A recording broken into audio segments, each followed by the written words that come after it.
Hi, everybody. Welcome to the QB School. I am JT O'Sullivan. Today, Aidan O'Connell, the Raiders. Nice win. Fired up for this one. Let's get it going. Welcome to the QB School.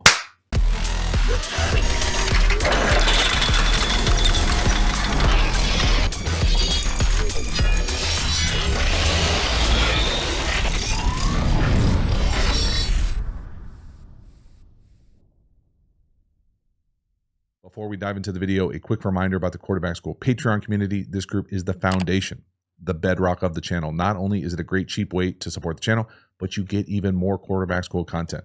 I'm really trying to create the environment of what it's like in an NFL quarterback room. So all sorts of nuance, depth, details about not only the quarterback position, but pass protection, run game, concepts, high-level offense and defensive talk. If you are interested, hop over there, join, become a member, and support the channel. I appreciate it. As for this video, let's get into it. Aidan O'Connell finding a way to win. The Raiders trying to feed the ball to Davante Adams here early on. I love the idea right here, getting meshy, just not getting enough. Really nice play from your boy Sauce. Great coverage, little tailpipe right across. I think it's a good decision. I always think it's a good decision to feed 17 here. Now, could this play be executed a little bit better? Perhaps.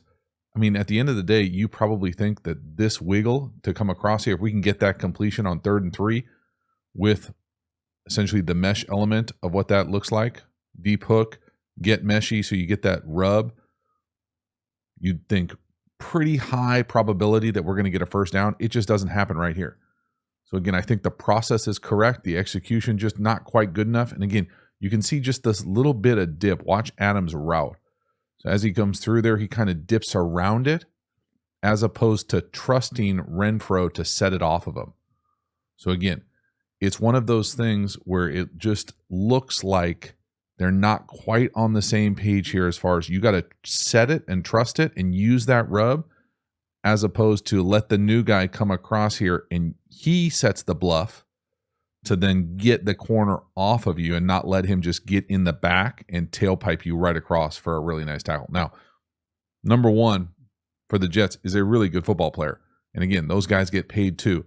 But you can see here just that little bow right there, as opposed to running straight and letting Renfro accidentally on purpose get in the way of Gardner. So just little nuanced details. And again, I don't think there's anything wrong with force feeding 17. Even though it doesn't work here in the first series, philosophically, such a nice refreshing kind of take on how the Raiders are playing offense. Feed him. Next one here, big play action shot. We're going to hit Adams, the new number 1, down here to the bottom on the over post from up top. Nice job climbing the pocket from Aidan O'Connell. Beautiful catch, big chunk. Again, love force feeding 17 the ball. We stumble all over ourselves here to get it going. You get the split flow action, the motion, good enough throw. It's a hell of a catch as well. Go up and get this thing. And this is just a simple post over. Now, again, the little dressing elements when you're looking about like, oh, what's the difference? What are we doing differently? We're motioning across, get that split flow action, double up that split flow action with the sniffer. Now we're going to run big post over the top with that over to Adams. And again, you can see the space. This is not a unique combination. Catch middle field closed. It's going to be really hard to get that big boy post. This is way too much space from New York on the back end for 17, and we're able to hit it for a big chunk. So nice design, nice action, big play action. Beautiful job from Aidan O'Connell stepping up. And watch him hit that back foot. Up, reset. Find Adams running across. That's a beautiful catch. Big chunk right in front of their sidelines. Love it. So again, you can see we stumble out of this thing, but you can see the horizontal flow, right? You see the motion, you see the sniffer, the big play action. We're blocking it up. 8-person protection. Get a little exposed there at right tackle with a tough angle. But good job climbing the pocket. Nice throw through contact.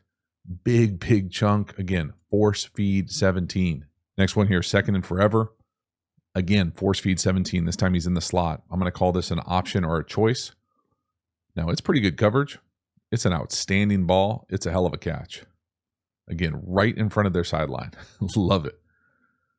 So again, Aidan O'Connell lined up to his left. trusting his guys in the perimeter. There's not a lot of space. This is NFL open. You basically say, hey, our best player is going to go up and run a choice route. So usually that involves you can go in, you can hook up, you can run out. Some systems allow you to go to the post or the slant.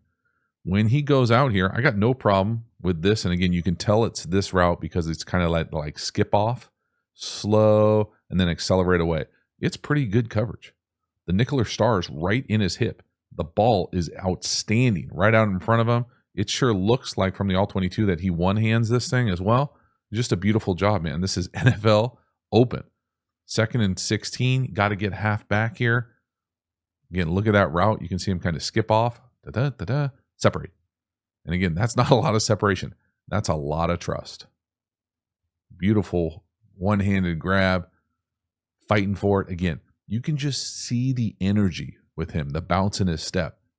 Look at O'Connell lined up to his left. Talk about at the back of the drop being lined up to your target. Boom. That's outstanding. Gets out in rhythm. Guy's right in his lap. Strike. Let's go. Next one here, 3rd and 8. This was one of my least favorite calls in this game. They're an empty. They're eventually going to get to what I'm used to calling stick dragon in the West Coast world. It's a completion. Oftentimes you'll hear me, especially on the Patreon community, say a 3rd down completion is almost always okay. And I don't put this on Aidan O'Connell at all. It's just this call doesn't give you an opportunity for very many 1st down throws, right? It's 3rd and 8. 3rd and 8, we're in empty. Okay, we're going to go quick game. Okay. But your only throw here for a 1st down is the slant up top. So we're going to get what I'm used to calling slant, flat, or West Coast world dragon. Down here to the bottom, we're going to get a must outside release go or clear and what I'm going to call stick. So up to that like 6-yard range, stick route with a flat. Well, we've got 2 flats, right? So going to be tough to get a 1st down, tough to throw and get a 1st down. This stick is not going to get you 8 yards either unless you catch it and make somebody miss. So maybe you can throw the slant. You're probably not going to throw the clear on 3rd and 8. And again, what this read is, if the play is stick, flat with slant, flat, most likely the read would be closed, open. Maybe man, you can take that slant, but it's going to be really hard to get that slant versus anything that looks like quarters up here, right? You got this guy sitting right in that slant window. So again, yeah, it's a completion. Yes, Aidan O'Connell executes it perfectly, but for who, for what? So we get a closer field goal. We got to have some options to get a 1st down. Can't be one slant. And again, it would be one thing if this was the only time it happened, but they run the same play later in the game in a similar situation. Come on, give our guy a chance here. We got to have more opportunities for 1st down throws. This is an offensive constructed schematic choice that, in my opinion, isn't consistently good enough. Next one here, interception. We're going to force 17 the ball. And again, early on, I loved forcing 17 the ball. I actually like forcing 17 the ball very often. But you can't just put blinders on and say 2 middle fingers, I'm throwing it to him no matter what. I don't care what the coverage structure is. I don't care what the route is. That's never going to work. Right here, this is running an in route into brackets or quarters, and it is never there. Never there. These are the type of turnovers where you have, and none of it makes sense. So we can make great throws. We can make good decisions. And then what we can't have is throws like this. This is a throw that is never going to be open. So just watch the safety down here to the bottom. Whatever coverage you want to call this, and it really doesn't matter whether you want to call this brackets, quarters, it doesn't. I personally don't care what you call it. What you need to understand from a structure standpoint is split field coverage, middle field open. We're going to run an intermediate in. Okay, now that doesn't mean necessarily that you can never throw an intermediate in versus this look. It means that if the safety right here isn't threatened vertically, meaning that if we're not going to run the number 2 on some sort of vertical here, he's just going to be sitting there. So when we come out here and run the tight end on a little flat, he's just going to be literally sitting here, eyeballing the best player on the field right here. right? So he's just staring at this guy run the in, and it's an easy interception. There's nothing about this play that says we should be throwing the ball to 17, other than the fact that he's the best player on the field. I mean, that is as easy. I mean, he's making that break before Adams is. Look at him. He's wishing you would do that. And again, it hurts and it stings because if you were to work up top, the new guy pops for a big hit. So we've got just like hook, corner. And of course, when you throw an interception down here to the bottom, the other safety is going to be falling and slipping on a big play to the corner. That's just the way it works on film. So it just kills to be able to say, man, if we would have worked the other side, it'd be a big hit. But the thing to learn from this is the structure of this safety down here, essentially 2-on-1 on Adams. It's not that you can never throw the ball here. So what could you throw the ball on here? You could throw potentially a hook. Potentially what I would really like is a double move. But there's no way you can just come in here and banana some inbreaker. Not even banana, just anything in, because he's sitting there waiting for you. He's trying to break before you break. He wants that ball, and that's an easy pick. So there's certainly a lot to like. I think when you peel back the film, there are a number of, pretty big question marks additionally. So it can be kind of living in the extremes with Aidan O'Connell right now. But again, it's just that fine line between force feeding and blinders. And right there, to me, that's just blinders. And we need to have a way to say, hey, we really, really want 17, but we're not going to throw it no matter what. Next one here, 3rd and 9. This is another example, in my opinion, of just forcing the ball to 17. He's up top as the number 2. He's running that inside fade, and we just chuck it up. He's down there somewhere. But this is a good example for me of just kind of showing the film for Aidan O'Connell saying, hey, you just don't see throws like this very often in the league where we're chucking balls up and the ball is 10 yards off. Again, I'm not saying that's easy to throw this ball like this. He takes a shot to the face, but the ball's already out of his hand. He takes a big shot. That's a big hit. Look where the ball lands. I mean, the ball is landing on the, 27? Adams is probably 10 yards away. I mean, you just don't see throws like that very often. And I'm not saying that it wasn't there. It might have been there. And again, when you play with a guy like this, in my opinion, he's got so much craft to his game, to his routes, to his stem. You're not going to get a traditional inside fade. Like he's going to run like it's a whiteboard. He's going to come up, he's going to give you something, and then he's going to go. Now it's 1-on-1. I like the decision. Throw it. Just throw it on time. Don't kind of hezzy, look around, move, blind chuck. Somebody hits me in the back. It's the on time. You got to throw it. Boom. Collision, face, miss, 10 yards. You just can't have, it's not that you can't have. You don't want stuff like this on the film. This looks disjointed. This looks like we're just kind of chucking prayer here. Boom. Oh my goodness. Massive hit. Big miss. Next one here, speed out to the bottom. I'm going to call it a spray speed out to the number 1. Little lowercase a. The throw brings him back just a tick, but that's a big throw. And again, because he plays with anticipation, it's not a catch and out of bounds. It's a catch, make somebody miss, get a little something extra. So 3 no hitch. He's got great rhythm to it. Again, you make somebody miss, make 2 people miss, make 2.5 people miss.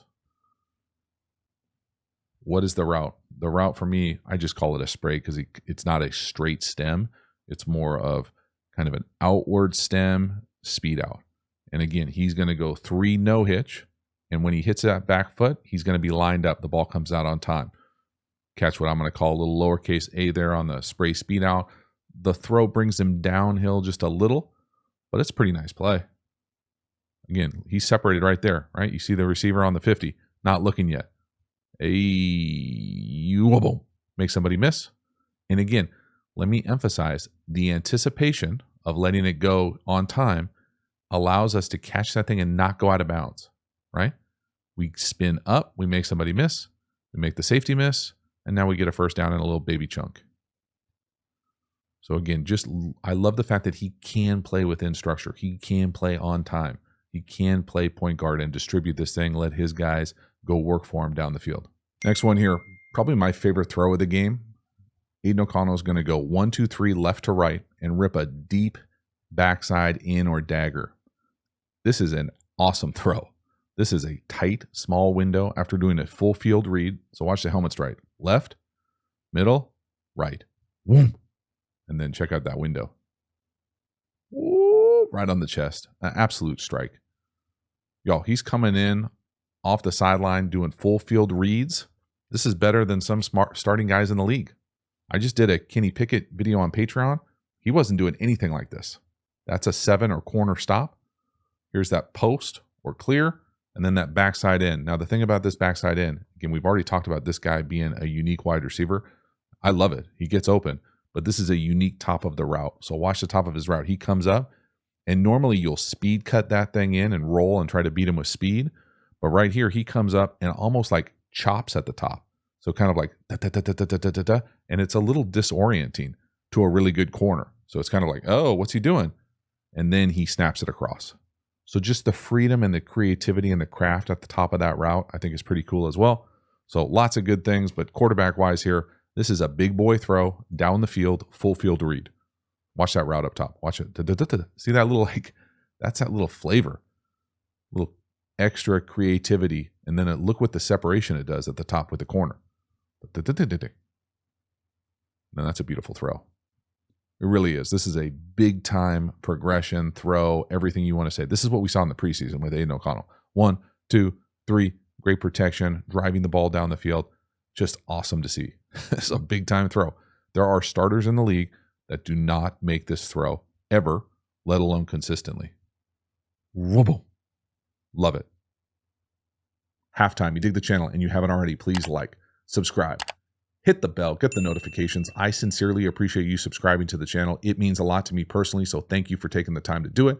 Again, the Quarterback School Patreon community, you know about it. Join, become a member, get even more Quarterback School content. We also have Quarterback School courses. Now, these courses are the premium content available through the channel. These are deep, deep dives on my favorite football topics. We have courses on RPOs, tempos, pass protection. How to Beat Every Coverage is the best-selling course. We even have an entire offensive system available for you. So if you enjoy the way that I talk and teach ball, you will love the Quarterback School courses. Hop over there and enroll. The link is in the video description. We also have a bunch of free resources available. Check those out, linked in the video description as well. Finally, make sure to follow me across social media platforms. I appreciate your support. As for this video, let's get back to it. Next one here, another example to me of getting kind of Adams blinders on. It looks like he's trying to force feed it to Adams there on the spot. I always think of spot or snag as not great man concepts. So you're really trying to hope to get the flat. If the flat's not there, you'd love to get the corner. You know, it's kind of one of those weird plays that, you know, might look better and have been better a couple decades ago. But this idea being we're going to come up and just kind of turn around. So that little spot or snag. Well, versus press man, again, you know, even if he's a great receiver, he certainly is a great receiver, he's not going to win press man versus a little static route like that. So you got to think, okay, maybe I've got the flat. If not, maybe I catch a corner popping. But again, we're going to catch middle field closed, press man out here, man everywhere across. You might want to alert that corner in a lot of different systems. And right here, he's looking right at it. I just think he's trying to force feed Adams, and he doesn't see the corner. You know, you could you throw the flat right there? Yep, you could. I mean, it's not a great throw, but you might get a pick or rub there from Adams. How about the corner? Yep, corner, yes. Again, what's he turning down? It looks like he's turning down, trying to throw it to 17. We end up taking a sack with a guy running wide open on the corner right in your face. So again, only they know how they read that thing. I'm not saying there's a universal way to read that because there really isn't. You can read it flat to spot to corner. You can alert the corner versus certain looks. You can go spot flat, flip it backside, hit 11 on the crosser. You got lots of different options. What you can't do is just blindly force feed it 17. He's not there. Now we got to take a sack. Next one here, right before halftime, speed out down here to the bottom on Adams again. Just a world-class route. Awesome throw. Capital A anticipation. I really like the 1-2 with the tight hitch here on the spray speed out again. The craft. Just watch 17, the top of his route down here to the bottom. See that little like Most guys just don't do that. Not only are they not allowed to do that in some systems, but the ability to just create a little bit of space on that spray speed out. The other thing I would say here, normally in kind of universal old school football, this would be from gun 3, no hitch and throw. I never liked throwing speed outs to the field with no hitch. I really like his footwork here where he goes left foot, right foot, and then he tight hitches. So it's that little bitty hitch to get you momentum, some power, some force going towards your target, but it still allows for you to play with anticipation. So the timing is the same as 3 no hitch, but you get that little tight hitch or reset. So he's separating right there. You can see Adams at the bottom, not coming out of that break yet. That's that. Hey, let's go. What should we go with? How about black? Capital A. Bold that sucker. Go big. Go thick font. Maybe underline. No strike through. I love it. Beautiful strike throw. This is an awesome throw. That is ripping it to the wide side. Again, check out the accuracy. This time it's a laser. Boom. I love the footwork. Love the timing. In structure. Again, you don't have to convince me to throw it to 17. 1, 2, tight hitch. Again, that footwork is magical right there. Left, right, tight hitch. Boom. All his cleats in the ground. Ball out. Ball's a strike. Let's go. Next one here. 3rd and 9. Get meshy again. This one's muddy all over the place. There's really a penalty at left guard. No call. In my opinion, 17 gets held here. It's laughable to me that Saucy's getting all sauced up here with holding him as he crosses. There are a few things that I want to talk about. First of all, the left guard moves. Okay, watch the right knee. Yeah, that's a move. False start. No call. 17 held multiple times. Penalty. Got to call it. Not good enough refereeing. 100%. Okay, the next part here that I'm going to talk about is this is just mesh. We've already seen mesh. We've already seen the same coverage. We threw it on the first 3rd down of the game, caught it, not a first down, right? So that's the first part. The next part here is if this to me is mesh, so we get elements of mesh, really double mesh, but the rail element here, so normally if the rail is going to this side, you want the underneath mesh to be coming towards the rail.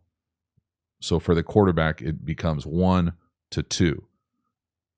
It's just a little unique. It's not against the rules, okay, to go rail here and then the under mesh. So you get pick, and then where you want the ball to go on the under mesh is going away from it.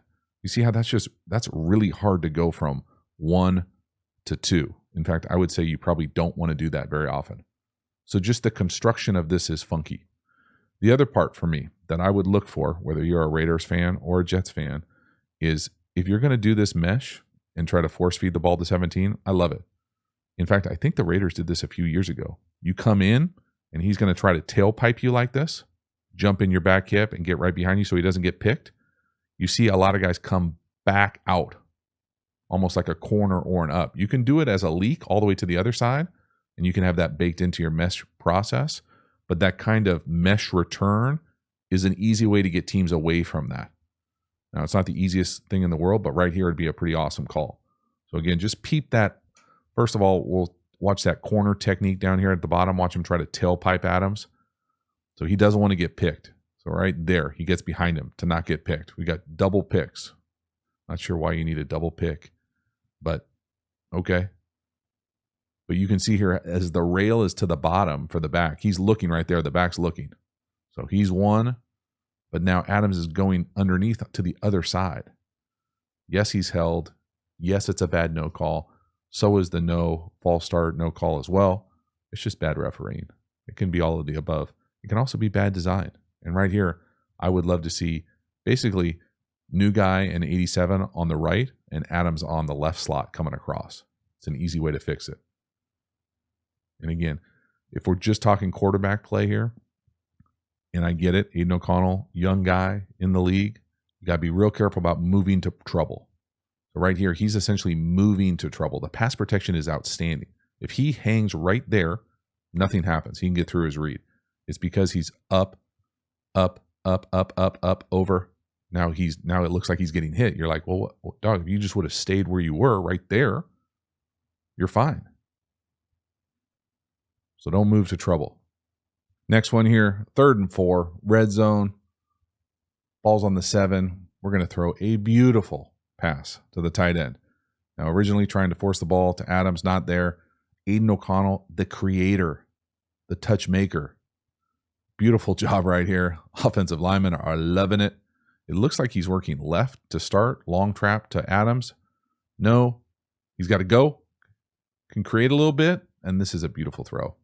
High point, give your guy an opportunity. A hell of a job. That's a hell of a catch as well, 87, no doubt. This is a setup for me that I would bet a lot of money that this guy would win consistently. So we're coming up. Give him something. Cross face. We're going to go long trap action. So we're faking this jet sweep across. We're pulling the guard. It looks like up top we're trying to get a scissors action, and we get a little friendly fire. So this, and then where the ball ends up going for the touchdown to the tight end, they come out and kind of run into each other. But because Aidan O'Connell is so locked in down here to the bottom, he's looking down here to the left. It's not there. He's got to go create just enough space, and he's got the vision to be able to come back and hit that tight end up top. And again, the touch is outstanding. So we're not forcing the ball right here to 17, like I've said, to try to get away from. So right there, it's a no. Nice coverage, good for you. We got to go, we got to create. See the tight end up top? Give your guy a chance. That could easily be an interception if you underthrow that. It's your guy or nobody. Go up and make the play, and he does. Really nice catch. That's a beautiful catch. It's also a great throw. It's a better catch than throw, but still, really nice job decision-wise here. Not to force it. You see him working left? No. Okay, got to go. Go create a little bit, just a little. And then look at this throw. That's awesome. What a catch, too. Big time touchdown. Next one here. This is a big shot down here to the bottom, 17. I'm going to call it a never in history ball. Again, I'm also going to say that if we're throwing deep goes, I personally don't love play action. I don't think it helps the quarterback at all. Now, some quarterbacks might love it, but you're going to throw one-on-one outside the numbers. The play fake is not helping anyone. And maybe it helps the pass rush a very little, but that ball is, even if it's caught, it's going to be really hard to stay in balance. It's borderline never in history. Some revisionist history maybe. And again, I don't have a problem at all with saying, let's take a shot. Especially to this guy, catch one-on-one. If they're not going to hedge us, so if he's going to play true middle of the field, great. You got one-on-ones either side. Hard to say no to 17 down here. I'm just saying, just take 5, hitch, and let it go. You can call the play action if you want the action and the blocking scheme. Let's protect it up. Great. I'm all for it. Let's go 8-person protection. But the idea that you're going to come out here, turn around, fake it, then turn around again and throw a strike down the field, it's just hard to do. It's unnecessarily difficult. It's not impossible. But why do that when you can just drop back and throw a good strike? And the timing of it is funky to me. Not quite as clean as a true go ball where you're taking a rhythm drop, getting it out on time in phase. So, big play fake, great. Boom. Extra hitch, chuck, on the white. Tough. Next one here, 3rd and 8. That same play we talked about earlier, stick down here to the bottom, dragging up top. Same throw, same guy, same result. 4th down. Again, for me, there's nothing you can say here about Aidan O'Connell. He makes the right decision. I think it goes to the right read. He gets the ball out on time. Now, it's not a perfect throw, but I don't think he's going to get a first down regardless. So for me here, it's literally the same play. I mean, the same motion. They flip sides of it. Now they're just doing it to the left, but we're coming across in motion. We're in the flat. We're must outside release clear. We're stick. Up top, we're slant, and we're flat. It's the same. And again, it's 3rd and 8. You can see the stick right here on the line. We got to get to the line. Well, you run a stick route like this, you're probably not going to get a first down unless you make somebody miss. So just give us a chance. I'm not saying that the creativity isn't better. It certainly is. But the situational ball, the concepts, give us a chance. Again, maybe you could make the argument that you could throw the slant there if you know it's going to get to closed. But I mean, I don't know if you could guarantee that it's closed at the snap. He's getting the ball right there. Does it look closed? Not really. I think it's the right read to the stick. It's just not the right concepts on 3rd and 8 to keep running stick. From behind, again, you can just see the decisiveness of it. Catch, left, right, go. Again, bit of a sinker down at the knee. But again, he turns away from the near defender, leans forward, everything except getting the first down. So now we got to come on 4th and 1, and we showcase the creativity. We're going to fake the tush push, hand it off to 3, coming this way. It's a beautiful job. I love this kind of call. Again, I think that there's significant value in mastering this type of play where you're doing the tush push, you guarantee that 1 yard, take advantage of it before it's illegal. I'm all for it. But having things baked in off of it to take advantage of defenses having to try to stop it is pretty awesome too. I mean, they're definitely light on the edge down here. You need a big boy block from 16 as well. Just a great job of incorporating just that little sauce on top of the kind of base core play across the league. And it's not a ridiculous play. Sometimes you'll see guys get too cute with this stuff where we're pitching balls or we're getting crazy motions. Just a simple handoff, go capture the edge, get a lead blocker, first down. Love it. Last one here, 3rd and 5 to ice the game. Love the aggressiveness here. We're going to naked keeper to the right. Now the tight ends kind of have a Tweedledee and Tweedledum situation here. But you would love to have this ball get up and over the edge defender here from Aidan O'Connell. Just give your tight end a chance to make this play. And again, it's not perfect execution by any means, but I love the aggressiveness of it. I like the idea here that we're going to fake counter, right? So we're pulling, and then we're fake pulling like we're wrapping here. He's going to put the brakes on. We're going to secure the edge with the point of the bunch. So he's trying to come down and secure this edge. When we do that, we're then going to come back out into the flat. Okay, that's the drawing. The reality is something different. The reality is that the edge player up here works outside, and we pressure off the edge. So there's really 2 out there. So when the tight end comes back across, so now instead of pinning, he's kind of riding this thing, and it gets 2 for 1 here. But when the tight end spins to come out of the fake wrap, comes out of it, he can't necessarily come downhill immediately. And you can see just kind of the limitations athletically here to not be able to make this thing a smooth little adjustment into the flat first down. So just this execution right here by a little kind of adaptive moment where you love to kind of swivel a little bit cleaner, a little bit more athletically to be able to fluidly kind of slide through right there. You can see it just takes too long. 87 goes, should I go over the top? Now I'm in the same space. Now he's in the same lane as that late flat. So I'll draw it up exactly what it probably should be. So we're going to fake this, and then we're coming into the flat. That is 1. 2 is probably the over. You've got this kind of clear probably or post out here.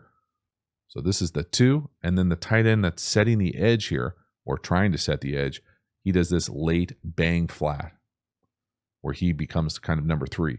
But because this thing is a little sloppy where he's got to go this way and this guy comes out, you get both these flats kind of stacking each other. The spacing stinks. So just a bummer that this is the play to ice the game. You'd love, or at least I would love, to have this thing executed a little bit cleaner. And it really doesn't matter. Even if they weren't standing next to each other, Aidan O'Connell can't throw a ball that gets there. So you either have to create space or you got to throw a hand grenade over both those guys. But that, to me, is easy to blame batted balls oftentimes on the offensive line. That's on the quarterback. It's kind of like a screen throw. You got to find a way to get that thing to the flat. So it's not executed perfectly, but it's still right there for a first down. Just show a little bit of touch instead of throwing it into someone's forearm. So that is a wrap. Aidan O'Connell, the Raiders, finding a way to win again. Really cool to see Aidan O'Connell come into this moment and play well enough to get a win. You know, there are things that you certainly like. I think he had flashes where he's playing on time, throwing with anticipation, ripping it. 17 doing his thing on the perimeter. I personally love feeding him the rock. I thought the offense looks a lot more creative. Now, was it perfect? No. Do I love throwing it under the sticks on third down, every other third down? No. Were there some weird misses? Yes, but that's part of the process. It's not going to be perfect with an undrafted rookie, and you shouldn't expect it to be. But the flashes, the excitement, the creativity altogether certainly makes it a more watchable offense, in my opinion. I'm excited to see more. Let me know what you think. Let me know what you want to see next. I will see you next time. Have a good one.